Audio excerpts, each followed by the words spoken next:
स्वास्थ्य मंत्री ध्यान दें, रिम्स में धूल फांक रही है लीनियर एक्सेलरेटर मशीन। जहां 18 करोड़ की लागत से इस मशीन को खरीदा गया था, लेकिन इस मशीन का कोई प्रयोग नहीं हो पा रहा है। यह मशीन करीब 1 साल से रिम्स में धूल फांक रही है। कैंसर मरीजों को निःशुल्क रेडियोथेरेपी उपलब्ध होता है इस मशीन के जरिए।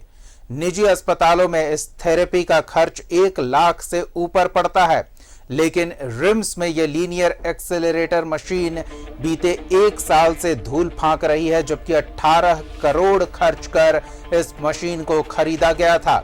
यह मशीन चालू होती तो न जाने कितने गरीबों का निःशुल्क इलाज होता। कैंसर मरीजों का इस मशीन के द्वारा उपचार किया जाता।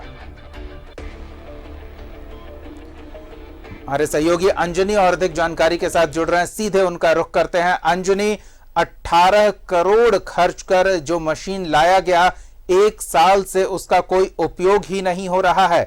पहले तो इस पूरे मशीन के बारे में, इसकी उपयोगिता के बारे में जानकारी चाहेंगे, फिर जानना चाहेंगे आखिर कौन जिम्मेदार है। देखिए, ये जो मशीन मंगाई गई थी, इसका मुख्य मकसद ये था कि जो कैंसर के मरीज हैं जिन्हें रेडियोथेरेपी दी जाती है, और अमूमन जो कैंसर के मरीज के लिए बड़ा आवश्यक होता है, उसको कई लेयरों में थेरेपी दी जाती है। इसे इसलिए मंगाया गया था कि जो रिम्स में जो लोग इलाज कराने आते हैं और जो गरीब मरीज हैं, और सिर्फ झारखंड की बात नहीं, कई राज्यों से भी मरीज आते हैं, तो वैसे लोगों का यहाँ पे इस मशीन का जो है, लीनियर मशीन का जो है फ़ायदा मिलता। और ये 18 करोड़ की मशीन है, और अभी 29 अप्रैल को जो है लगभग 25 लाख रुपए का भुगतान किया गया। तो मशीन आ गई, पैसे का लेन देन हो रहा है, मेंटेनेंस नहीं हो रहा है, इंस्टॉल नहीं किया गया है, तो कहीं ना कहीं देखिए लापरवाही, सबसे पहला लापरवाही दिखाई देता है रिम्स प्रबंधन की। और ये पैसा जो है कहीं ना कहीं सरकार का पैसा है, तो राज्य सरकार को भी ऐसे चीज़ों में संजीदा होना चाहिए। विभाग को देखना चाहिए कि आखिर ये अव्यवस्था क्यों हो गई है।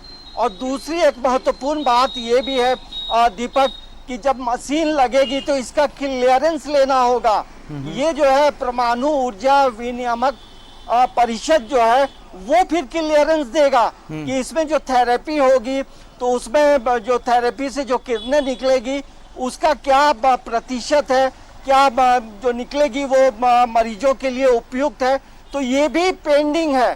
तो आप समझ सकते हैं, कल यह रिम्स में मशीन मंगा लिया और उसे स्टोर करके रख दिया कोल्ड स्टोरेज में, तो ये कैसी व्यवस्था है। आखिर रिम्स के जो निदेशक हैं या रिम्स के जो उपाध्यक्ष हैं, वो क्या करते हैं। तो ये तमाम चीज़ जो है कहीं ना कहीं पर्दे में खेल चल रहा है, और इस खेल का जो रिएक्शन हो रहा है, जिन मरीजों को मिलना चाहिए लाभ, वो नहीं मिल रहा।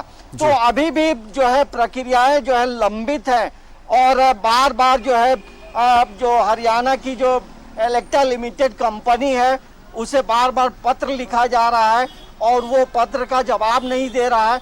तो आखिर जब आप मशीन जब लिया गया था, तो क्या क्या प्रावधान थे, क्या व्यवस्थाएं करनी थी, इन तमाम चीज़ों पे रिम्स प्रबंधन को, रिम्स निदेशक को इस मामले में पूरी तरह से पारदर्शी होकर और मरीजों के हित में काम करने की ज़रूरत थी। तो कहीं ना कहीं लापरवाही, पहली जो लापरवाही दिखाई देती है, वो रिम्स प्रबंधन पे सवाल उठ रहे हैं कि 18 करोड़ की जो मशीन है वो धूल फांक रही है। आप समझिए, एक मशीन, नया मशीन 1 साल आप ऐसे ही रख देंगे तो तमाम उसकी जो व्यवस्थाएं हैं वो अव्यवस्था हो जाती है। तो मशीन है, मशीन के जो पार्ट है उसमें जंग लगने लगते हैं, फिर आपको अलग से उसके लिए मेंटेनेंस करना होगा। उसको सुचारू रूप से जब आप चलाएंगे तब वो काम करेगा। तो एक बड़ी लापरवाही, एक बड़ी चूक है दीपक, क्योंकि देखिए रिम्स एक ऐसा हॉस्पिटल है जहाँ अलग अलग राज्यों से, अलग अलग हमारे झारखंड के तमाम जिलों से मरीज आते हैं, और लोग एक उम्मीद लेकर आते हैं, यहाँ के डॉक्टर्स अच्छे हैं, लेकिन कहीं ना कहीं जो व्यवस्थाएं हैं उन व्यवस्थाओं पे सवाल उठ रहा है। तो हमें लगता है कि अब ये खबर दिखाए जाने के बाद जो है रिम्स निदेशक और स्वास्थ्य विभाग जो है, स्वास्थ्य विभाग के मंत्री हैं, वो सचिव हैं, तमाम लोग अब जो है इसमें काम करने के लिए अब आगे आएंगे। क्योंकि देखिए, हमारा कर्तव्य बनता है कि हम लोग बार बार खबरों को दिखाकर बिल्कुल, हम लगातार लापरवाही से जुड़ी खबरें दिखाते रहते हैं ताकि व्यवस्था तक ये बात पहुंचे। रिम्स के निदेशक तो पहले से ही कई तरह के आरोपों का सामना कर रहे हैं। उम्मीद की जानी चाहिए कि व्यवस्था को दुरुस्त करने की वो कोशिश करेंगे ताकि उन पर जो आरोप लग रहे हैं उनका मुंह तोड़ वो जवाब दे सकें। गायब ही रहते हैं एक तरह से वो। धन्यवाद अंजनी इस तमाम बातचीत और जानकारी के लिए। नए रिम्स निदेशक के आने के बावजूद रिम्स की व्यवस्था में कोई खास बदलाव होता दिखा नहीं है और लापरवाही का आलम बरकरार है।